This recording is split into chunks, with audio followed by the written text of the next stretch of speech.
ठीक है, तो चलिए आज का अपना टॉपिक शुरू करते हैं, diversity in the living world. तो डाइवर्सिटी का मतलब है विविधता, डिफरेंसेस, वेरिएशन। तो जो अलग अलग डिफरेंस फॉर्म देखने को मिलते हैं अपने लिविंग वर्ल्ड में, ये देखना है। तो देखिए पहले टेक्स्ट बुक करते हैं, उसके बाद अपन इसके नोट्स निकालेंगे। सो if you look around you will see a large variety of living organism, be it potted plant, insect, birds, your pets or other animals and plants। कि अगर अपने आजू बाजू देखें तो अपने को जानदारों में बहुत ज़्यादा वेरिएशन दिखता है, चाहे वो अपने कुंडे में लगा हुआ प्लांट हो या इंसेक्ट हो, कई प्रकार के अलग अलग कीड़े होते हैं, या बर्ड्स भी कई प्रकार के होते हैं डिफरेंट टाइप के, और अपने पालतू जानवर हो या दूसरे जानवर हो या झाड़ें हो, हर चीज़ में there is very much type of variation is there, कि कई सारा वेरिएशन इसमें होता है, अलग अलग टाइप्स के होते हैं। तो these are also several organism that you can not see with your naked eyes but they are all around us. तो ये तो देखने वाले झाड़ एनिमल में अपने को दिख रहा है कि अलग अलग टाइप के हैं, लेकिन ऐसे कई सारे प्लांट्स और ऑर्गेनिज्म भी ऐसे हैं जो कि रहते हैं लेकिन अपने को दिखते नहीं, जैसे कि microorganism which we cannot see with our naked eyes, कि अपने खुले आँख से अपन उसको देख नहीं सकते हैं, जैसे कि माइक्रो ऑर्गेनिज्म है। So if you were to increase the area that you make observation in, the range and variety of organism that you see would increases. तो जैसा जैसा एरिया अपन बढ़ाते जाएंगे अपने देखने का, वैसे वैसे ये वेरिएशन बढ़ता जाएगा। जैसे कि फॉर एग्जांपल अगर अपने खाली अपन एक अपने गली में देखेंगे तो दो चार टाइप के झाड़ दिखेंगे, दो चार टाइप के एनिमल्स दिखेंगे। फिर अपने पूरे एरिया में देखेंगे तो 8-10 टाइप के दिखेंगे। फिर पूरे अपने गांव में देखेंगे तो 1000 टाइप के दिखेंगे। फिर अपने पूरे स्टेट में देखेंगे तो लाखों टाइप के दिखेंगे। तो ऐसे जैसा जैसा अपना एरिया ऑफ ऑब्जर्वेशन बढ़ता जाएगा, ये डाइवर्सिटी का रेंज बढ़ता जाएगा। सो obviously you were to visit a dense forest, you would probably see a much greater number and kinds of living organism in it। तो जैसा अपन अगर घने जंगल में जाएंगे तो अपने को कई टाइप के प्लांट्स और एनिमल्स के फॉर्म्स डिफरेंट काइंड देखने को मिलेंगे। तो each different kind of a plant, animal or organism that you see represent a species. तो हर जो अलग किस्म का झाड़ होगा या अलग किस्म का एनिमल होगा, वो एक अपने आप में एक स्पेसीज होगी, एक प्रजाति होगी। जैसे एनिमल में अपन देखते हैं कि बकरी देखे अपन तो वो एक प्रजाति हो गई, मेंढी देखे वो एक प्रजाति, एक स्पेसीज हो गई, मंकी दिखे वो अलग एक स्पेसीज हो गई, टाइगर दिखे वो एक स्पेसीज हो गई। तो ऐसे हर different form of living organism is form a species. So the number of species that are known and describe range between 1.7 to 1.8 million. तो अब तक के जो अपने को मालूम हुए हुए, चाहे वो प्लांट के हो, एनिमल के हो या माइक्रो ऑर्गेनिज्म के हो, स्पेसीज जिसको इंसान ने पढ़ा है, समझा है, मालूम हुआ है, वो नियर अबाउट 1.7 से 1.8 मिलियन है। इतने ज़्यादा स्पेसीज अभी तक मालूम हुए हैं। तो ये जो डिफरेंट फॉर्म ऑफ स्पेसीज है, इन सबको मिला के होता है biodiversity. So this refer to biodiversity or the number and type of organism present on earth. तो ये सारे जो डिफरेंट टाइप ऑफ स्पेसीज अपने को मिल रहे हैं, इस सबको मिला के बोलते हैं बायोडाइवर्सिटी, जो कि अपने अर्थ पे रहने वाले अलग अलग टाइप के ऑर्गेनिज्म का टाइप रहेगा। तो we should remember here that as we explore new area and even old ones, new organisms are continuously being identified। तो अपन जैसे जैसे अपने नए एरिया में अपन जाकर खोज करेंगे या अपने पुराने एरिया को अपन और डीपली देखेंगे, तो अपने को और अलग अलग ऑर्गेनिज्म देखने को मिलते रहेंगे और ये नंबर बढ़ता चला जाएगा। तो as stated earlier, there are millions of plants and animals in the world. We know the plants and animals in our own area by their local names. तो अभी जैसे अपन ने देखे कि हज़ारों लाखों टाइप के एनिमल्स और प्लांट्स है इस दुनिया में, और अपन अपने प्लांट्स और एनिमल्स को जो भी अपने एरिया में भी दिखते हैं, उनको अपन अपने कॉमन नेम्स से जानते हैं, मतलब उनके आम जनरल नाम से, local names. So these names would vary from place to place, even within a country. तो एक कंट्री के अंदर भी, खाली एक अपने इंडिया के अंदर भी ये अलग अलग नाम से पहचाने जाएंगे। महाराष्ट्र में उसको कुछ लोकल अलग नाम बोलेंगे, आंध्रा में अलग बोलेंगे, कर्नाटक में अलग बोलेंगे, पंजाब में अलग बोलेंगे। तो ये अलग अलग नाम अलग अलग एरिया में बोलने जाने के कारण कन्फ्यूजन हो सकता है। एक ही झाड़ का, एक ही ऑर्गेनिज्म का नाम एरिया में, हर एरिया में अलग अलग, तो उससे स्टडी में कन्फ्यूजन होता है। So probably you would recognise the confusion that would be created if we did not find ways and means to talk to each other to refer the organism we are talking about. तो अगर एक ही organism के बारे में 4 आदमी बात कर रहे हैं, जैसे महाराष्ट्र वाला, आंध्रा वाला, कर्नाटक वाला, तो सब अपने अगर अपने अपने एरिया के हिसाब से उसका कॉमन नेम बोल के बात करेगा तो उसमें कन्फ्यूजन हो सकता है। So hence there is a need to standardize the naming of living organism such that a particular organism is known by the same name all over the world। तो इसके लिए अपन ने एक स्टैंडर्ड मेथड बनाया जिससे कि हर लिविंग ऑर्गेनिज्म पूरी दुनिया में सिर्फ एक ही नाम से जाना जाएगा, जो उसका स्पेसिफिक होगा, तो उसको एक स्पेसिफिक नाम दिया जाएगा, वही नाम से वो जाना जाएगा। So this process is called as nomenclature. इस प्रोसेस को जो अपन एक हर ऑर्गेनिज्म को एक स्पेसिफिक नाम देते हैं जो कि पूरी दुनिया में वो उसी का रहेगा और उस नाम का कोई दूसरा ऑर्गेनिज्म नहीं होगा, उस प्रोसेस को बोलते हैं नोमेनक्लेचर, यानी कि नामकरण, नाम रखना। Obviously, nomenclature or naming is only possible when the organism is described correctly and we know to what organism the name is attached to। तो फिर स्पेसिफिक नाम रहने के लिए क्या ज़रूरी है कि पहले वो ऑर्गेनिज्म का डिस्क्रिप्शन होना ज़रूरी है कि वो कैसा दिखता है, पंख है उसको, पैर कितने हैं, दुम है नहीं है, झाड़ है, पत्ते कैसे, वगैरह वगैरह, उसका पूरा डिस्क्रिप्शन होना ज़रूरी है। और फिर and know that organism the name is attached to, कि कौन से ऑर्गेनिज्म का क्या नाम है, ऐसा अपने को अगर डिटेल पता है तो वो डिस्क्रिप्शन के साथ अपन उसका नाम पहचान सकते हैं, याद रख सकते हैं। तो दिस इज़ आइडेंटिफिकेशन, और ये पहचानना इसी को बोलते हैं आइडेंटिफिकेशन, कि आप पहचानेंगे या डिस्क्राइब करेंगे तो इस प्रोसेस का नाम है identification. So in order to facilitate the study, कि इसी स्टडी को मदद करने के लिए, so in order to facilitate the study, the number of scientists have established procedure to assign a specific name to each known organism। तो इसमें कई सारे साइंटिस्ट ने अपने अपने हिसाब से प्रोसीजर बनाया कि हर लिविंग ऑर्गेनिज्म को स्पेसिफिक नाम यानी कि फिक्स नाम देने का। Acceptable to biologist all over, scientist establish procedure to assign a specific name to each known organism। this is acceptable to biologists all over the world। ये पूरे दुनिया के बायोलॉजिस्ट को एक्सेप्ट हो, मतलब सभी इसको माने, ऐसा एक प्रोसीजर बनाने के लिए सारे साइंटिस्ट ने काम किया। So for plant scientific name are based on agreed principle and criteria which are provided in international code for botanical nomenclature. तो झाड़ों को नाम रखने के लिए उनका एक मेथड बनाया गया, उनका एक प्रोसीजर बनाया गया, जो कि क्राइटेरिया और प्रिंसिपल, एक बोर्ड उसके लिए बनाया गया और उस बोर्ड का नाम रखा गया international code for botanical nomenclature. तो ICBN ये पूरे प्लांट के नामों का देख रेख करना, उनको कैसे नाम रखना सही है नहीं है ये जांचने के लिए ये एजेंसी है। तो you may ask how are animals named. फिर जब एनिमल्स के नाम रखने की बारी आती है तो animal taxonomist have evolve international code for zoological nomenclature. तो इस तरीके से एनिमल्स को नाम रखने के लिए ज़ूलॉजिकल सोसाइटी ने ICZN ये संस्था बनाई और ये पूरे एनिमल्स के नाम रखने के बारे में हेड होता है। So the scientific name ensure that each organism has only one name. तो ये ICBN हो या ICZN हो, ये दोनों इंस्टीट्यूशन ये ख्याल रखते हैं कि हर प्लांट और हर एनिमल का सिर्फ एक ही फिक्स नाम हो, स्पेसिफिक नेम। तो description of any organism should enable the people in any part of the world to arrive at the same name.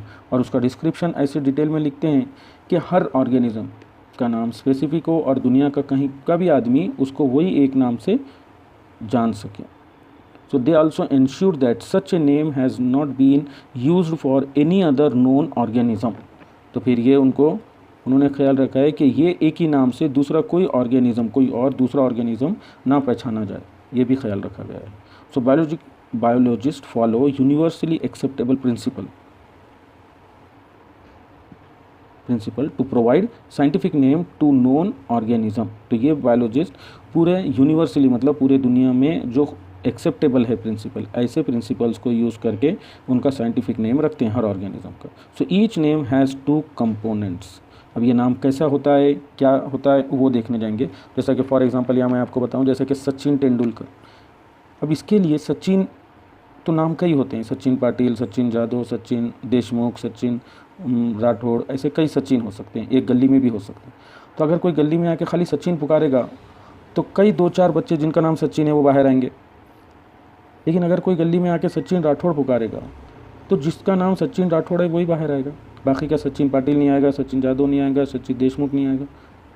तो इस तरीके से ये दो नाम, जैसे अपन सरनेम और स्पेसिफिक नेम बोलते हैं अपना, तो वैसे ही दो नाम रखने का प्रोसेस रखा गया है and this is called as binomial nomenclature. तो इसमें 2 पार्ट होते हैं हर नाम में, जैसे सचिन जादव था तो वैसे ही इसमें भी हर साइंटिफिक नेम में 2 वर्ड होंगे। ये 2 वर्ड जो है each name has 2 component, component यानी कि दो पार्ट, दो वर्ड। सो एक होगा generic name and the specific epithet. एक को बोला गया जेनेरिक नेम और दूसरे को स्पेसिफिक इपिथेट। तो जो पहला वर्ड रहेगा उसको बोलेंगे जेनेरिक नेम और जो दूसरा वर्ड रहेगा उसको बोलेंगे specific epithet. So this system of providing a name with two component is called as binomial nomenclature. तो ये प्रोसेस जिसके अंदर अपन दो वर्ड से एक ऑर्गेनिज्म का एक नाम रखते हैं।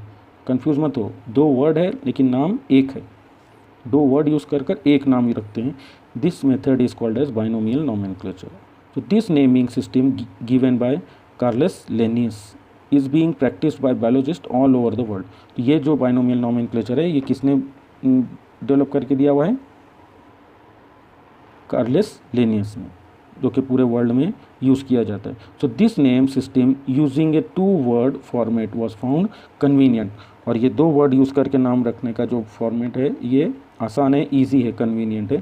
सो let us take the example of mango to understand the way of providing scientific name better. तो अभी ये साइंटिफिक नेम कैसे रखते हैं ये समझने के लिए अपन मैंगो का नाम का एग्जांपल देखते हैं। So the scientific name of mango is written as Mangifera indica.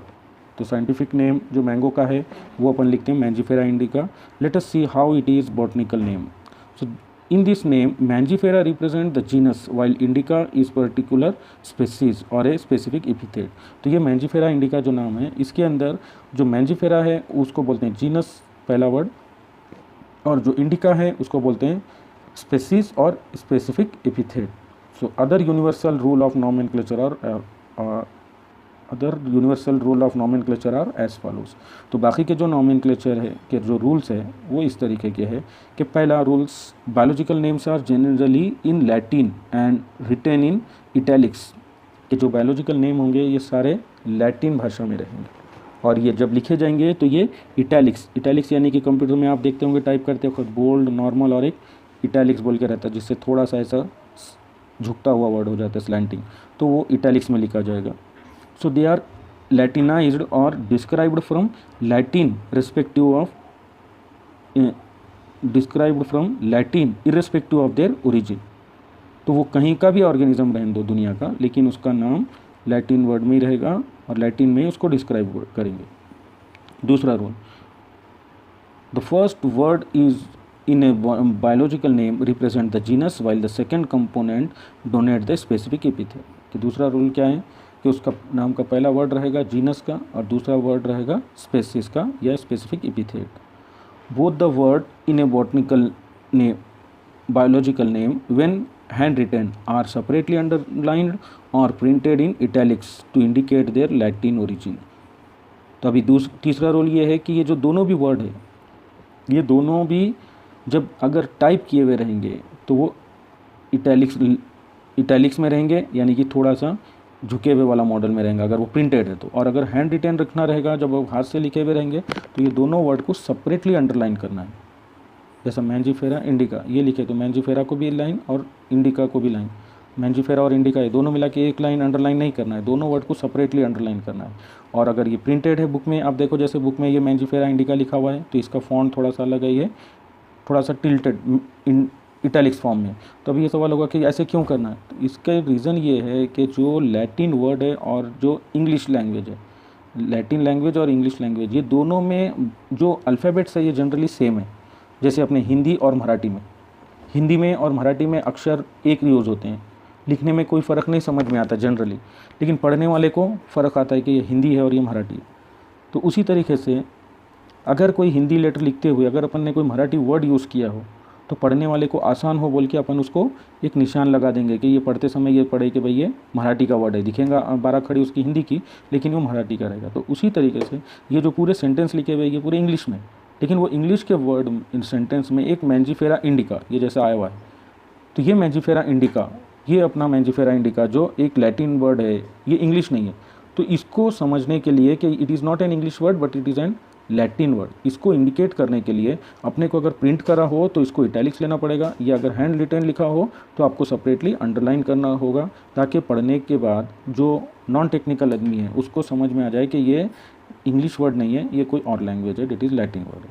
ठीक है। और चौथा रूल है, so the first word donate the genus. start with a capital letter while the specific epithet start with a small letter. It can be illustrated with an example of Mangifera indica. तो चौथा rule क्या है कि जो first word है जिसको अपन genus वाला word बोलते हैं और जेनेरिक नेम बोलते हैं वो कैपिटल लेटर से शुरू होना है, और जो सेकेंड वर्ड है जिसको अपन स्पेसीज का नेम या फिर स्पेसिफिक एपिथेट बोलते हैं ये स्मॉल लेटर से चालू होगा। एग्जांपल जैसा मैंजीफेरा इंडिका है, देखो तो मैंजीफेरा इंडिका में क्या है कि मैंजीफेरा ये वर्ड इटैलिक्स है और कैपिटल लेटर से शुरू हुआ है, और इंडिका ये स्मॉल लेटर में। ठीक है, तो ये हो गए रूल्स किसके, बाइनोमियल नोमेनक्लेचर के। दो वर्ड से जो नाम देना है वो किस तरीके से देंगे, तो उसके लिए ये procedure we have to follow. So name of the author appear after the specific epithet that is at the end of the biological name and it is written in an abbreviated form that is Mangifera indica lineis। तो अभी last में ये नाम देने की जो process है, अब इसके लिए अभी अपन आगे देखेंगे कि इसको नाम ऐसी आसानी से नहीं होता है कि पहले कोई नवा ऑर्गेनिज्म को अपने को मिलता है तो उसको अपने को डिटेल स्टडी करना पड़ता है, पूरा उसका कैरेक्टर डिस्क्राइब करना पड़ता है, उसको क्लासीफाई करना पड़ता है और लास्ट में उसका नामकरण होता है। तो ये इतना सारा वर्क करने के लिए साइंटिस्ट को बहुत मेहनत करना पड़ता है। तो ये मेहनत का उनको सिला देने के लिए या उनका कुछ श्रेय उनको देने के लिए उनका नाम का लास्ट में शॉर्ट में नाम उनका ऐड किया जाता है आफ्टर द बाइनोमियल नोमेनक्लेचर, कि जो ऑर्गेनिज्म का बाइनोमियल नोमेनक्लेचर है वो रखने के बाद जो साइंटिस्ट ने वो नाम उनका ढूंढ के निकाला है या रखा है उसके लिए उस ऑथर का शॉर्ट में नाम लिखा जाता है जिसको बोलते हैं सिटेशन, हाँ, जो कि एब्रीवेशन में लिखा गया। एब्रीवेटेड फॉर्म मतलब शॉर्ट फॉर्म में, तो शॉर्ट फॉर्म में लिखा रहता है। जैसे कि इसमें एग्जांपल दिया है मैंजीफेरा इंडिका, ये तो मैंगो का नाम हो गया, लेकिन ये नाम उसको देने के लिए उसका रिसर्च करने वाला साइंटिस्ट है कार्लेस लेनियस। तो ये लेनियस का शॉर्ट फॉर्म लेनिन, ये शॉर्ट में एब्रीवेटेड फॉर्म में रखा गया है। और ये जो लेनिन रहेगा इस लास्ट वर्ड को बोलेंगे, ये जो लास्ट वर्ड रहेगा इसको बोलते हैं सिटेशन। तो लेनियस जो लिखा हुआ है ये होगा सिटेशन बोलते हैं इसको। So it indicates that this species was first describe by Linnaeus. तो लास्ट में जो लिनियस लिखा हुआ है इससे ये पता लगेगा कि ये नाम किसने ढूंढ के निकाला है, लिनियस ने। ठीक है, तो इस तरीके से हर ऑर्गेनिज्म को नाम दो वर्ड से दिया जाएगा और जो साइंटिस्ट उसके ऊपर काम करेगा, नाम मतलब उसका रखेगा पूरा वर्क कर तो उसका नाम लास्ट में लिखा जाएगा इन शॉर्ट फॉर्म में, एब्रीवेटेड फॉर्म में। So since it is nearly impossible to study all the living organism, it is necessary to diverse some means to make this possible। तो अभी सारे लिविंग ऑर्गेनिज्म को एक साथ पढ़ना पॉसिबल नहीं है, इम्पॉसिबल है कि क्योंकि लाखों करोड़ों जानदार है, एक ही नहीं है। तो इनको पढ़ना समझना फिर इनको याद रखने के लिए अपने को पहले क्लासिफिकेशन करना पड़ेगा, उनको अलग अलग रखना पड़ेगा, फिर समझना पड़ेगा। जैसे कोई चीज़ बहुत सारे मिक्स अगर अपने हो गए, अपने जैसे कपड़े भी है अपने पास, कपड़े धोकर डाले और कपड़ों का पूरा ग्रुप फिर छत पे से लाए अपन सूखने के बाद, तो सारे कपड़ों को एक साथ उठा के अपन अगर बैग में डाल के भर के रख देंगे तो उससे कन्फ्यूजन हो जाएगा, जिसके कपड़े हैं उसको वक्त पे नहीं मिलेंगे। तो इसके लिए अपन क्या करते हैं, पहले उसको क्लासीफाई करते हैं, लेडीज़ के अलग, जेंट्स के अलग, फिर जेंट्स के अंदर पप्पा के अलग, भाई के अलग, फिर पप्पा के कपड़ों में से पैंट्स अलग, शर्ट्स अलग। तो ऐसे क्लासीफाई करके फिर उसको बराबर घड़ी करके अपन उनके जो कबर्ड्स है उसको स्पेसिफिक जगह पे रखते हैं ताकि जब ज़रूरत पड़े तो अपने को आसानी से मिल सके। तो वैसे ऑर्गेनिज्म को भी अपन पढ़ने के बाद उसको अलग अलग उसके कैरेक्टर के हिसाब से उसको क्लासीफाई करना पड़ेगा, अलग अलग ग्रुप में रखना पड़ेगा। तो ये जो ऑर्गेनिज्म को उनके क्वालिटी के हिसाब से अपन अलग अलग ग्रुप में रखते हैं, that process is called as classification. ठीक है, तो this process is called as classification. Classification is the process by which anything is grouped into convenient category based on some easily observable character. तो कोई भी चीज़, कोई भी लिविंग ऑर्गेनिज्म को अपन उसके जो दिखने हुए कैरेक्टर है उसके बेस पे एक अलग कन्वीनियंट मतलब एक अलग ख़ास ग्रुप में रखेंगे, कैटेगरी में रखेंगे।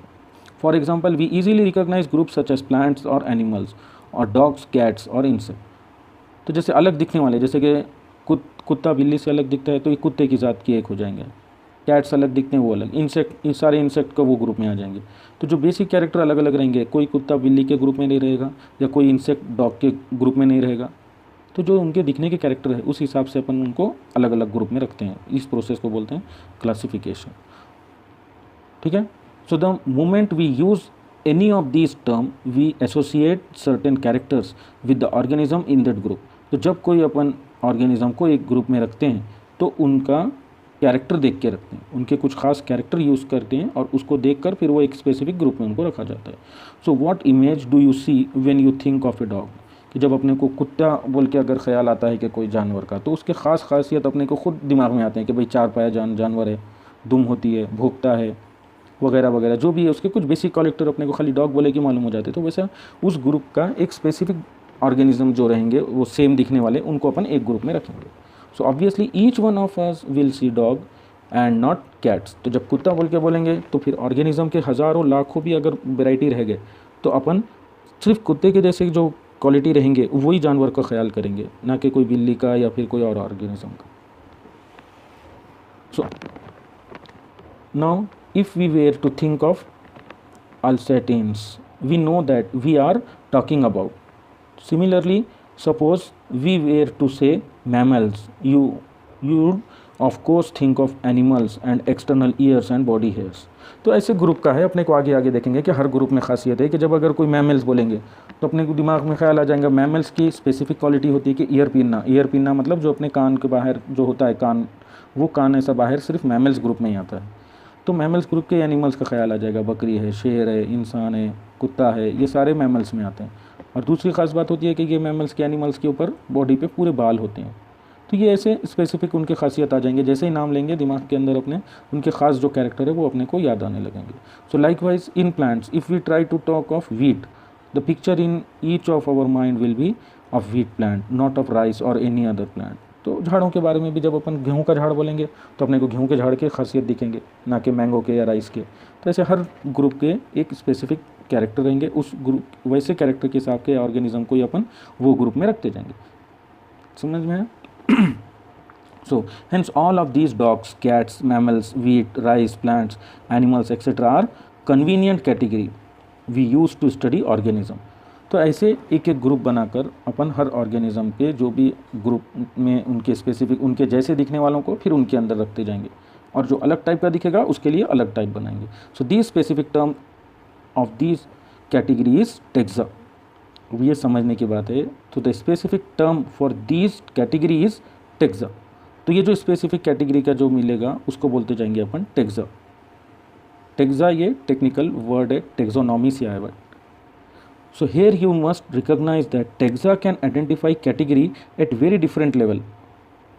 अब ये टेक्सा जो है ये अलग अलग टाइप के कैटेगरी को पक्का करेगा। अब ये कैटेगरी और टेक्सा ये दोनों समझने में थोड़ा सा आपको दिक्कत आएगी, लेकिन इसको यहाँ पे क्लियर अपने को ऐसे समझना पड़ेगा। सो यहाँ पे ये बात थोड़ा सा कन्फ्यूजन आती है बच्चों को कि टेक्सा क्या है, कैटेगरी क्या है, बदल रहा है ये वगैरह वगैरह। तो यहाँ पहले ये आप थोड़ा सा कॉन्सेंट्रेट करके सुन लो कि कैटेगरी अलग अलग हर एक लेवल पे नाम होगा, और वो लेवल में जो बदलता हुआ नाम रहेगा, जैसे कि वही एनिमल को मैमल्स बोल रहे हैं, हाँ, फिर उसके बाद दूसरा उनको डॉग भी अलग है, वही उसके अंदर डॉग भी है, कैट भी है, टाइगर भी है, ये सारे मैमल्स है, फिर अलग लेवल पे और उनका अलग नाम हो जाएगा। जैसे जैसे उनमें फ़र्क आते जाएगा वो अलग अलग टेक्सा बनाते जाएंगे। तो ये कन्फ्यूजन दूर करने के लिए ये अपन पहले एक एग्जाम्पल कंसिडर करते हैं लॉयन का। तो इसमें आप समझ के लो एड्रेस के लिए, फिर आगे अपन देखेंगे, ठीक है। तो यहाँ देखिए लॉयन का साइंटिफिक नेम है पैंथेरा लियो। ये इसका साइंटिफिक नेम दो वर्ड से बना है। पैंथेरा होगा इसका जीनस नेम और लियो इसका स्पेसिफिक नेम। अब ये पैंथेरा लियो इसका कैसे निकला है, ये पूरा प्रोसेस जो है ये आपको एक्सप्लेन करता हूँ। पहले देखिए, अब जैसे ये एड्रेस अपन लिखते हैं कभी, तो एड्रेस लिखने में क्या होता है कि जैसे एड्रेस अपन लिखने के टाइम पर कि दो चीज़ होती है, किसी का एड्रेस लिखते हैं तो एक फिक्स और एक चेंजिंग। फिक्स बोले तो जैसे कि क्या रहेगा उसमें कि वो कंट्री नेम, डिस्ट्रिक्ट, ऐसे फिक्स, और ये चेंजिंग ये रहेगा कि किसी का इंडिया, किसी का यूएसए, किसी का रशिया वगैरह वगैरह। तो ये चेंजिंग रहते रहेगा। एड्रेस में कंट्री सभी की फिक्स रहेगी, लेकिन हर अलग अलग ऑर्गेनिज्म का, अलग अलग इंसान का अलग अलग हो सकता है कि कोई इंडिया का हो सकता है, कोई यूएसए का होगा, कोई रशिया का होगा, लेकिन सभी का नाम कंट्री रहेगा। अब कंट्री के अंदर भी इंडिया भी अगर ले लिए तो फिर इंडिया के अंदर दूसरी कैटेगरी स्टेट रहेगी। अब वो स्टेट के अंदर कोई महाराष्ट्र का हो सकता है, कोई बिहार का हो सकता है, तो ये अलग अलग टाइप की होगी। फिर उसके बाद और एक महाराष्ट्र ले लिए तो फिर महाराष्ट्र के अंदर उसमें कई टाइप के और दूसरे इंसान हो सकते हैं कि कोई डिस्ट्रिक्ट अलग हो जाएगा, कोई नांदेड़ का होगा, कोई परभनी का होगा, कोई और डिस्ट्रिक्ट का होगा। तो ऐसे ये जो बदलने वाले हैं जो कि चेंजिंग है ये इस साइड के, और ये फिक्स रहेगा। चाहे वो परभनी का भी रहा तो उसको डिस्ट्रिक्ट बोलेंगे, नांदेड़ का भी रहा तो डिस्ट्रिक्ट बोलेंगे, महाराष्ट्र का भी रहा तो स्टेट बोलेंगे, बिहार का भी रहा तो स्टेट ही बोलेंगे। तो ये जो फिक्स वाले हैं और ये जो चेंजिंग वाले हैं जैसे अपने एड्रेस में, ठीक उसी तरह ये अपने टेक्सोनॉमिक हियरarchy यानी कि नामकरण करने का जो प्रोसेस है उसको टोटल जो उसकी स्टेप्स हैं they are totally called as taxonomic hierarchy. तो ये टेक्सोनॉमिक हियरarchy में जो फिक्स वाला है, जैसे एड्रेस में फिक्स वाला था तो ये फिक्स वाले को बोलेंगे कैटेगरी, और जो ये चेंजिंग एड्रेस में रहता है कि बदलता रहता है सब कल, तो उसको बोलेंगे टेक्सा। तो ये अलग अलग कैटेगरी का अलग अलग टेक्सा हर ऑर्गेनिज्म में रहेगा। तो अभी ये टेक्सोनॉमिक हियरarchy आगे अपने को आएगा, आप इधर देख लो एक बार एक समझ में आने के लिए। तो ये टेक्सोनॉमिक हियरarchy एड्रेस, जैसे कि एड्रेस लिखने के टाइम पे अपन कंट्री लिखेंगे, कंट्री के बाद स्टेट, स्टेट के बाद डिस्ट्रिक्ट, डिस्ट्रिक्ट के बाद उसका विलेज, विलेज के बाद लोकेलिटी, लोकेलिटी के बाद उसका एरिया, एरिया के बाद उसका घर। तो वो जो घर निकलेगा वो स्पेसिफिक रहेगा, जहाँ लेटर जाना है या कुछ चीज़ पहुँचाना है तो वो वही घर पर जाएगा फिक्स, और कहीं नहीं रहेगा।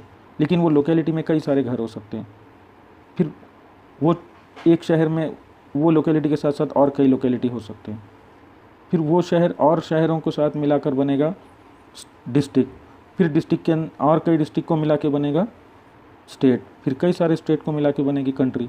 वैसे ही यहाँ पे टेक्सोनॉमिक हियरarchy। तो टॉप ऑर्डर जो सब में ऊपर का हायर ऑर्डर है वो है किंगडम। किंगडम के बाद छोटा नेक्स्ट स्टेज रहेगा फाइलम या डिवीज़न। एनिमल किंगडम में बोलते हैं फाइलम, और प्लांट किंगडम में झाड़ों के अंदर का सेकेंड ऑर्डर रहता है डिवीज़न। समझे, याद रखो, प्लांट किंगडम के अंदर डिवीज़न यूज़ किया जाता है सेकेंड ऑर्डर के लिए, और एनिमल किंगडम के अंदर फाइलम यूज़ किया जाता है। तो ये किंगडम, फाइलम, उसके बाद आता है क्लास, क्लास के बाद ऑर्डर, ऑर्डर के बाद फैमिली, फैमिली के बाद जीनस, जीनस के बाद स्पेसीज। तो ये जो है जैसे कि एड्रेस के अंदर अपन ने देखा कि एक डिस्ट्रिक्ट कई सारे डिस्ट्रिक्ट को मिला के बन जाएगा स्टेट, वैसे कई सारे स्टेट को मिला के बन जाएगा कंट्री। तो वैसे ही ये कैटेगरी में भी अपन ने वैसे ही किया हुआ है कि कई सारे स्पेसीज को मिलाकर एक जीनस बनेगा, डिफरेंट जीनस मिलाकर एक फैमिली, जैसे जैसे ऊपर जाएंगे अपन, फिर कई सारे फैमिली को मिला के एक ऑर्डर, फिर कई सारे ऑर्डर को मिलाकर एक क्लास, फिर कई सारे क्लास को मिलाकर एक फाइलम या एक डिवीज़न, और कई सारे फाइलम को या डिवीज़न को मिलाकर एक किंगडम। तो ऐसा अपन लॉयन के बारे में देखेंगे। लॉयन का किंगडम एनिमल है तो किंगडम हो जाएगा एनिमलिया। फिर सेकेंड ऑर्डर जो उसका फाइलम है एनिमल किंगडम में वो होगा कॉर्डेटा। फिर क्लास मैमेलिया, मैमेलिया के बाद ऑर्डर कार्निवोरा, कार्निवोरा के बाद फैमिली फिलिडी, उसके बाद जीनस पैंथेरा और स्पेसीज लियो। तो ये पैंथेरा लियो ये इसके जीनस और स्पेसीज वर्ड है। अब ये दोनों वर्ड को अगर अपन ने साथ में लिख दिया तो ये हो गया इसका साइंटिफिक नेम पैंथेरा लियो। ठीक है, इस तरीके से हर लिविंग ऑर्गेनिज्म को पहले उसके अलग अलग ग्रुप में रखना पड़ेगा, और लास्ट में जो उसके जीनस और स्पेसीज का नाम रखा जाएगा यही दो वर्ड को मिलाकर लिख देने से बन जाएगा उसका साइंटिफिक नेम। तो this is called as binomial nomenclature. तो हर ऑर्गेनिज्म को लिए ये पूरा क्लासिफिकेशन का मेथड करना पड़ता है, और ये क्लासिफिकेशन में जो फिक्स रहता है उसको बोलते हैं कैटेगरी, और जो बदलते रहती है उसको बोलते हैं टेक्सा। ठीक है, तभी यहाँ वही चीज़ बताया गया है। So taxa, so here you must recognise that taxa can indicate category at different levels. तो ये टेक्सा अलग अलग लेवल पे उसका कैटेगरी बताएगा। सो प्लांट्स आल्सो फॉर्म ए टेक्सा, प्लांट्स के अंदर भी टेक्सा होगा, एनिमल्स के अंदर भी। हर प्लांट को और एनिमल को टोटल टेक्सा अलग अलग उसके कैरेक्टर के हिसाब से ग्रुप बना के रखा जाएगा। So wheat is also a taxa, similarly animals, mammals, dogs are all taxa, but you know that a dog is mammals and mammals are animals. तो फिर ये ऊपर की तरफ के सारे डॉग क्या होंगे, मैमल्स होंगे, फिर सारे मैमल्स मिलाकर ऊपर की तरफ और उनका हायर ऑर्डर बनेगा। ऐसे कई सारे सिमिलर ग्रुप्स एक जगह आते हैं। तो dogs are all taxa, but you know that dogs is mammals and mammals are animals. Therefore animals, mammals and dogs represent taxa at different level. तो ये जो तीनों नाम हो गए कि मैमल भी बोल रहे हैं उसको, एनिमल भी बोल रहे हैं उसको, डॉग भी बोल रहे हैं, तो ये उसके अलग अलग, ये उसके अलग अलग लेवल पे उसका नाम दिया गया ऑर्गेनिज्म को, and these are called as taxa. जो बदलते रहेगा उसको टेक्सा बोलें। ठीक है, सो hence based on characteristics all living organisms can be classified into different taxa। तो फिर उनके खासियत के अनुसार, उनके कैरेक्टर के हिसाब से हर लिविंग ऑर्गेनिज्म को डिफरेंट ग्रुप में रखा जाएगा, जिसको टेक्सा बोलते हैं। So this process of classification is taxonomy. तो उनके जैसे जैसे खासियत रहेंगे उस हिसाब से जो उनको अलग अलग ग्रुप में रख रहे हैं, इस प्रोसेस का नाम है टेक्सोनॉमी। तो external and internal structure along with the structure of cell development कि इसमें टेक्सोनॉमी में क्या क्या ख्याल रखा जाता है। देखिए कि एक्सटर्नल एंड इंटरनल स्ट्रक्चर, कि ऑर्गेनिज्म बाहर से कैसा दिखता है, ऑर्गेनिज्म अंदर से कैसे बना हुआ है, और साथ में उसका सेल कैसा है, सेल का टाइप कैसा है, और उसका डेवलपमेंट प्रोसेस यानी कि उसका डेवलप कैसे हुआ है। And ecological information, ecological information मतलब उसके रहने की जगह, वो कौन से वातावरण में, एक्वेटिक है, डेजर्ट का है, वगैरह वगैरह। तो ये सारा information, aquatic information of organism are essential and form the basis for modern taxonomic study। तो ये टेक्सोनॉमिक के स्टडी में ये सारे मालूमात ऑर्गेनिज्म के कंसिडर किए जाते हैं और इस हिसाब से उसको क्लासीफाइड डिफरेंट ग्रुप में किया जाता है। ठीक है। So hence characterization, identification, classification and nomenclature are the process that are based on to taxonomy. तो फिर ये टेक्सोनॉमी के जो स्टेप्स है डिफरेंट, उसमें पहला है कैरेक्टराइजेशन, मतलब कि उसके कैरेक्टर पहचानना, फिर उसके कैरेक्टर देखने के बाद उसकी आइडेंटिफिकेशन करना, उसकी शिनाख्त करना, फिर उसको क्लासिफिकेशन करना मतलब उसको अलग अलग ग्रुप में रखना, और लास्ट में उसका नाम रखना, दैट इज़ नॉमेनक्लेचर। ये डिफरेंट प्रोसेसेस है, ये सारे प्रोसेस को मिला के बनता है टेक्सोनॉमी। तो इसके लिए टेक्सोनॉमी जो है it is not something new. Taxonomy ये न्यू नहीं है, ये पुराने ज़माने से चले आ रही है, लेकिन इसको साइंस के डेवलपमेंट के हिसाब से इसको इवॉल्व किया गया है। So human beings have always been interested in knowing more and more about the various kind of organism, particularly with reference to their own use. तो पहले से ही इंसान के अंदर खासियत रही है कि कई डिफरेंट एनिमल्स या डिफरेंट ऑर्गेनिजम्स के बारे में जानना, ख़ास तौर से जो इंसान के फ़ायदे के लिए, जो फ़ायदेमंद है, इंसान के फ़ायदेमंद जो ऑर्गेनिज्म है उनके डिटेल जानने में इंसान को पहले से इंटरेस्ट रहा है। In early days human beings needed to find source of their basic needs of food, clothing and shelter. तो पहले से वो जो अर्ली ह्यूमन बींग थे वो दूसरे ऑर्गेनिज्म को अपने जनरली फ़ायदे के हिसाब से देखते थे, जैसे कि फूड पर्पस है, खाने के काम का है, क्लॉथिंग यानी कि कपड़ा बनाने के काम का है, या फिर शेल्टर या घर वर बना के रहने के लिए काम का है। तो ऐसे कौन से फ़ायदे के लिए कौन सा ऑर्गेनिज्म काम में आता है, उस हिसाब से उसको उन्होंने क्लासीफाई करते थे। Hence the earlier classification were based on the use of various organism. तो इस तरीके से पहले ज़माने में ऑर्गेनिज्म का क्लासिफिकेशन हुआ करता था पहले ज़माने में भी, लेकिन वो उनके यूज़ के ऊपर होता था कि वो किस काम में आते हैं। Human beings were since long not only interested in knowing more about different kinds of organism and their diversities, but also the relationship among them। तो पहले ज़माने से इंसान खाली वो ऑर्गेनिज्म को उनके डिफरेंट फॉर्म नहीं पड़ता है, कि ये भी ख़ास स्टडी की जाती है कि ये डिफरेंट ऑर्गेनिज्म एक दूसरे से क्या रिलेशन रखते हैं, कैसा एक दूसरे के लिए इम्पोर्टेंट है। तो this branch of study was referred to as systematics. तो ये जो स्टडी जिसमें होती है कि डिफरेंट ब्रांच की स्टडी होगी, उन पे उसका क्या रिलेशनशिप है वगैरह, this branch of study is called as systematics. So the word systematics is derive from the Latin word systema which means systematic arrangement of organism. तो ये सिस्टमैटिक जो वर्ड लिया गया है ये लैटिन वर्ड से लिया गया है। लैटिन वर्ड है सिस्टीमा। सिस्टीमा का मतलब होता है कि सिस्टमैटिक मतलब तरीक़े से, अपन जैसा बोलते हैं तरीक़े से अरेंज करना। तो जैसे कोई भी चीज़ को तरीक़े से सलाहियत से अपन रखेंगे अलग अलग ग्रुप में, तो वैसे उस सिस्टम का नाम है systematics. So Linnaeus used systema naturae as the title of his publication. तो जिसमें ये सिस्टमैटिक्स और टेक्सोनॉमी के जो पब्लिश किया था लेनिस ने, जो ऑथर था, साइंटिस्ट था, जो स्टडी किया था पूरा इस बारे में, उसके पेपर का नाम उसने रखा था systema naturae. So the scope of systematics was later enlarged to include identification, nomenclature and classification. बाद में ये सिस्टमैटिक्स का स्कोप और बढ़ाया गया और इसके अंदर और सारे पॉइंट्स इंक्लूड किए गए, जिसमें है अपना आइडेंटिफिकेशन के एक आधे ऑर्गेनिज्म की पहचानत पहले करना, उसके बाद उसका नाम देना और फिर लास्ट में उसको क्लासिफिकेशन करना। तो systematics taken into account evolutionary relationship between organism. और सिस्टमैटिक्स में एक और ख़ास बात रहती है कि ये इवोल्यूशनरी रिलेशनशिप मतलब किससे कौन बना, ऐसा बोलते हैं ना, जैसे कि ह्यूमन बींग बंदर से बने, इससे उन्होंने डेवलप हुए, तो वैसे ये इवोल्यूशनरी रिलेशनशिप भी इसमें कंसिडर की जाती है। तो ये हो गया सिस्टमैटिक्स और टेक्सोनॉमिक। तो अब ये सिस्टमैटिक टेक्सोनॉमिक की मदद से अपने को जो ऑर्गेनिज्म डिफरेंट ग्रुप में रखना है, जिसको क्लासिफिकेशन कहते हैं, ये क्लासिफिकेशन करने में अपन अलग अलग ग्रुप में रखेंगे, तो अलग अलग ग्रुप को बोलते हैं टेक्सोनॉमिक कैटेगरी। तो ये टेक्सोनॉमिक कैटेगरी क्या है, अपन ने देखा अभी आपको मैंने जैसे बताया कि kingdom, phylum, class, order, family, genus, ये टेक्सोनॉमिक कैटेगरी है, ये वाले सारे। तो ये टेक्सोनॉमिक कैटेगरी को अपने को एक एक कैटेगरी को अभी डिटेल में पढ़ना है और समझना है, और इसको बोलते हैं टेक्सोनॉमिक हियरार्ची। तो इसको अभी अपन स्टडी करेंगे। So classification is not single step process but involve hierarchy of step. Hierarchy of step means series of steps. समझो कि क्लासिफिकेशन करना बोले तो खाली उनको एक ही ग्रुप में रख देना, ऐसा नहीं होता है कि उसको कई सारे स्टेप से उनको अलग अलग कैटेगरी में रखना पड़ता है। तो ये सारे स्टेप्स को बोलते हैं हियरार्ची ऑफ क्लासिफिकेशन। ठीक है, तो this process involve hierarchy of steps in which each step represent a rank or category. तो इसके अंदर हर जो एक स्टेप होता है, हर स्टेप को क्या बोलते हैं?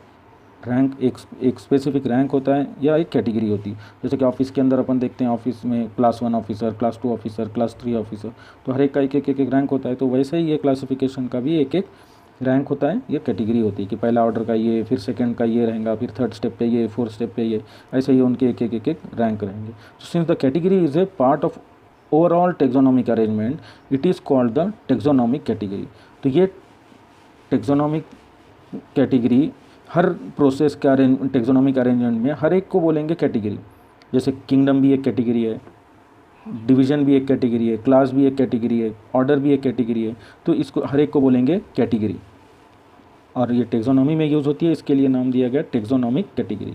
सो and all category together constitute the taxonomic hierarchy. और ये सारे कैटेगरी को मिलाकर बोला गया टेक्सोनॉमिक हियरार्ची। मतलब किंगडम से लेकर स्पेसीज तक ये सारे जो कैटेगरियाँ हैं, ये टोटल को बोलेंगे टेक्सोनॉमिक हियरार्ची, और एक एक को बोलेंगे टेक्सोनॉमिक कैटेगरी। ठीक है, so each category refer to as a unit of classification, in fact represent a rank and is commonly termed as tax on.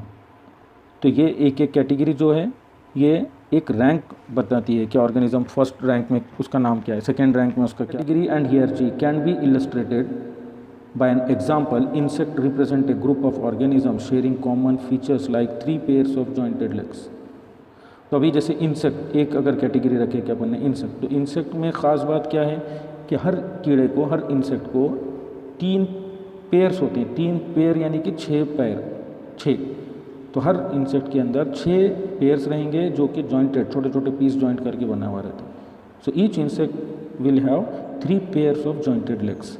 So it means insects are recognized concrete object which can be classified and thus were given a rank of category. तो फिर insect एक fix बात हो गई कि ये ऐसा group है जिसके अंदर ऑर्गेनिज्म ऐसे हैं कि जिसके 6 पैर हैं और वो जॉइंटेड पीस से बने हुए, तो इसके लिए कैटेगरी हो, वो एक स्पेसिफिक कैटेगरी हो गई इंसेक्ट। हाँ, thus were given a rank or category. So can you name other such groups of organism? तो ऐसे कई मैमल्स है, इंसेक्ट है, बर्ड्स है, ऐसे अलग अलग ग्रुप है जो कि स्पेसिफिक रैंक कहलाएंगे आगे। So category further denote rank. यही कैटेगरी आगे उनका रैंक होता है कि पहली कैटेगरी में उनका क्या है, सेकंड कैटेगरी क्या है, थर्ड कैटेगरी क्या है, वगैरह वगैरह। तो ईच रैंक और tax on in fact represent A unit of classification. तो क्लासिफिकेशन में हर कैटेगरी क्या है, एक यूनिट ऑफ क्लासिफिकेशन है। पूरा टोटल जो टेक्सोनॉमिक हियरार्ची है उसमें कि एक कैटेगरी क्या है, एक यूनिट ऑफ क्लासिफिकेशन कि सेकंड लेवल पे इसका क्या है, थर्ड लेवल पे क्या है, फर्स्ट यूनिट क्या है, वगैरह वगैरह। So these taxonomic groups category are distinct biological entities and not merely morphological aggregates. तो ये जो टेक्सोनॉमिक ग्रुप है और कैटेगरीज है आर डिस्टिंक्ट बायोलॉजिकल एंटाइटीज, मतलब ये हर ऑर्गेनिज्म का एक स्पेसिफिक डिस्टिंक्ट बायोलॉजिकल क्वालिटी है, और ये खाली बस उनकी बाह्य स्वरूप के बाहर से दिखने के कारण नहीं है, ये उनके टोटल कैरेक्टर के हिसाब से उनको ग्रुप में रखा गया है। ठीक है, सो टेक्सोनॉमिकल स्टडी आर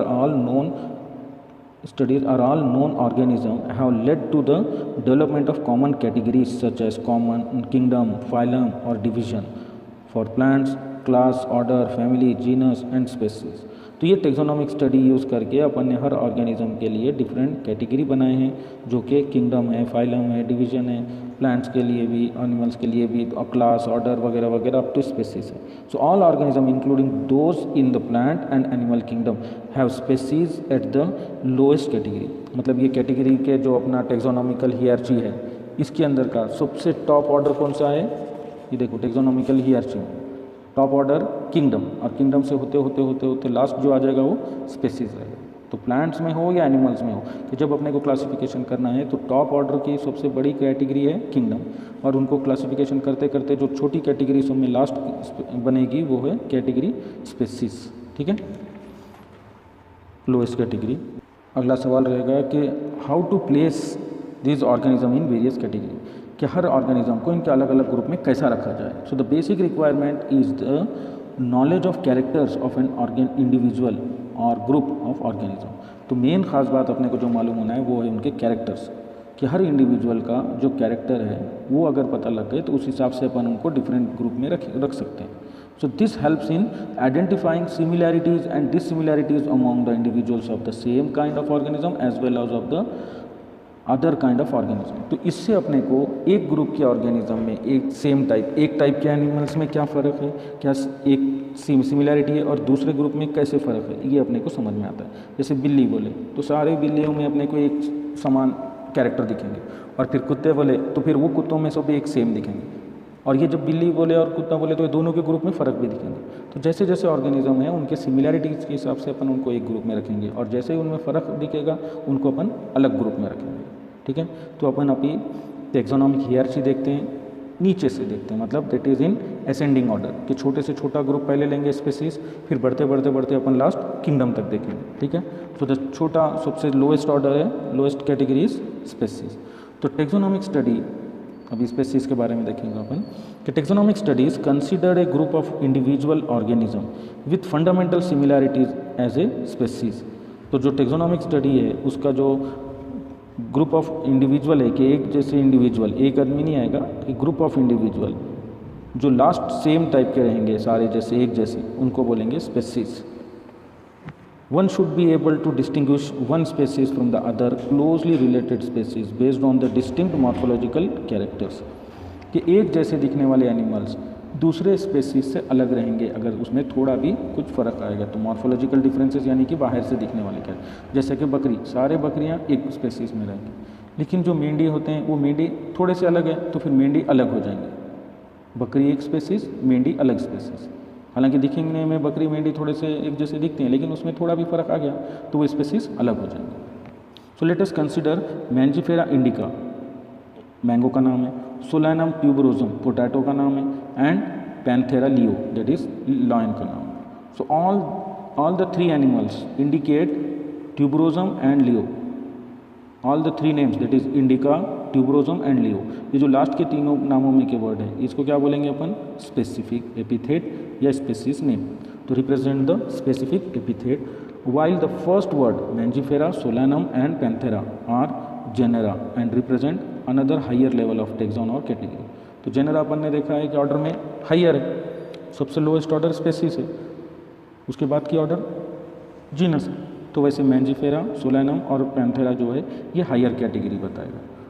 ठीक है, so each genus may have one or more than one specific epithet representing different organism but having morphological similarities. तो वैसे जो जीनस जो बना है, ईच जेनेरा के अंदर कई सारे स्पेसीज हो सकते हैं जो दिखने में थोड़े थोड़े सेम रहेंगे, लेकिन इनके थोड़े से और अलग थोड़ा सा बारीक फ़र्क होने के कारण उनको अलग अलग स्पेसीज में रखा जाएगा। तो ऐसे स्पेसीज, कई सारे स्पेसीज एक जगह आकर बनाएंगे एक genera. For example, Panthera has another specific epithet called tigris, and Solanum includes species like Nigrum and Melongera। तो जैसे कि अपने को लॉयन का देखे थे अपन ने, लॉयन का जो जेनेरा है पैंथेरा जेनेरा है, इसका स्पेसीज है लियो, ये लॉयन के लिए, लेकिन उसी तरीके से लॉयन के जैसे ही दिखने वाला टाइगर है, तो टाइगर का भी साइंटिफिक नेम में पैंथेरा टाइग्रिस है, लेकिन पैंथेरा दोनों में कॉमन है, लेकिन इसकी स्पेसीज अलग हो गई, लॉयन अलग है और टाइगर अलग है। तो लॉयन को दिया लियो और टाइगर को बोला टाइग्रिस। तो टाइग्रिस ये एक स्पेसीज हो गया जिसमें सारे टाइगर रहेंगे, और लियो एक स्पेसीज हो गई जिसमें सारे लॉयन रहेंगे, लेकिन ये दिखने में थोड़े बहुत सेम दिखते हैं, तो ये दोनों स्पेसीज को एक ही जेनरा में रखेंगे और वो जेनरा हो गया पैंथेरा। समझे, इस तरीके से उनके सिमिलैरिटी के हिसाब से उनको एक ग्रुप में, और जैसे ही दोनों में फ़र्क दिखा ग्रुप में तो उनको अलग अलग ग्रुप में, इस तरीके से अपने को क्लासीफाई करते चलना पड़ेगा। So human being belong to the species sapiens, तो वैसे इंसान ह्यूमन बीइंग कौन से स्पेसीज से बिलोंग करते हैं, कौन से स्पेसीज से ह्यूमन बीइंग का? सेपियंस। सेपियंस ये अपने स्पेसीज का नाम है, which is grouped in to the genus Homo, और अपना जीनस है Homo. So the scientific name दस for human being is written as Homo sapiens. तो अपना स्पेसीज है सेपियन और अपना जीनस है होमो, तो ह्यूमन बीइंग के लिए साइंटिफिक नेम साइंस में क्या है? होमो सेपियंस। ठीक है। अभी second order genus. Genus comprises a group of related species. अभी याद रखो कि एक जीनस में कई सारे स्पेसीज रहेंगे, लेकिन डिफरेंट नहीं रहेंगे। गधे जैसा दिखने वाला और शेर जैसा दिखने वाली स्पेसीज को एक जीनस में नहीं रखेंगे। यहाँ देखा अपन ने कि शेर जैसा और टाइगर जैसा दिखने वाले ये दोनों स्पेसीज नियर अबाउट थोड़ा सेम है, तो ये दोनों को मिलाकर सिमिलर स्पेसीज को मिलाकर एक जीनस बनेगा। तो genus comprises a group of related species which has more character in common in comparison to species of other genera. तो ये जो डिफरेंट स्पेसीज का मिलाकर एक जेनरा बनेगा, ये डिफरेंट स्पेसीज इनमें सिमिलैरिटी रहेंगी, कुछ तो समानता रहेगी दूसरे स्पेसीज से। ठीक है, डिफरेंट स्पेसीज। तो इधर अपन बोल सकते हैं कि we can say that genera are aggregates of closely related species. तो ये जो जेनरा है ये क्या? एग्रीगेट यानी कि ग्रुप। तो ये जेनरा किसका ग्रुप बन गया?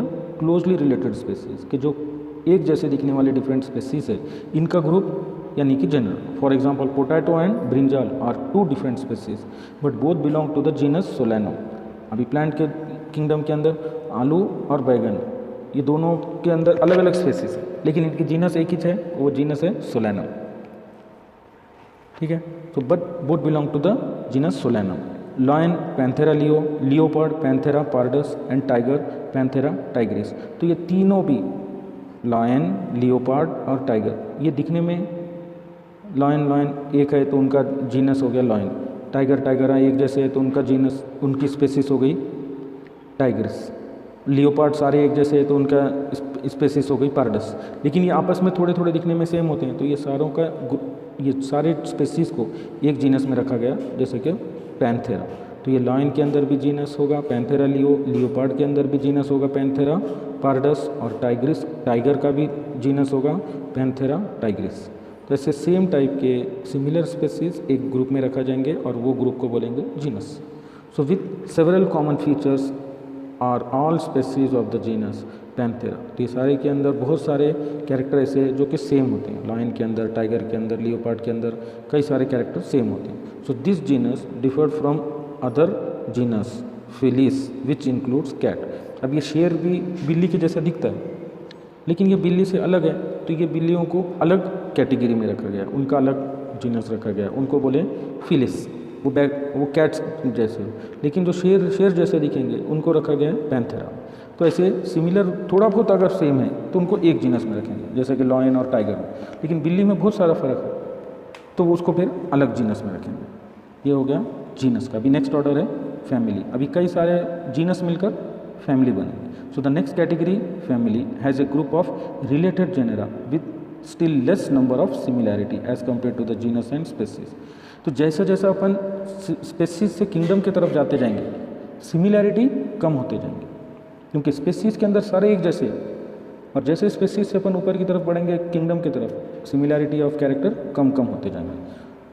ठीक है, कई सारे जेनरा के लोग एक फैमिली में आएंगे तो यहाँ पर सिमिलैरिटी थोड़ा सा कम रहेंगी as compare to the genus and species. तो जैसे जैसे हायर ऑर्डर में जाएंगे आप देखेंगे कि वहाँ नंबर ऑफ इंडिविजुअल बढ़ते जाएंगे, कि स्पेसीज में समझो कम नंबर है तो जेनरा में थोड़े से ज़्यादा रहेंगे, लेकिन सिमिलैरिटी कम होगा। फिर जेनरा में जितने हैं फैमिली में और ज़्यादा रहेंगे, नंबर बढ़ेगा लेकिन सिमिलैरिटी कम होते जाएंगे। तो ये याद रखना है ऑर्डर ऑफ हियरarchy में, जैसे जैसे आप स्पेसीज से किंगडम की तरफ जाएंगे सिमिलैरिटी कम होते जाएगी लेकिन ऑर्गेनिज्म का नंबर बढ़ता जाएगा। और रिवर्स जब आप किंगडम से स्पेसीज की तरफ जाएंगे, तो आपकी सिमिलैरिटी बढ़ती चला जाएगी और नंबर ऑफ इंडिविजुअल कम होते जाएंगे। ठीक है, so families are characterised on the basis of both vegetative and reproductive feature of plant species.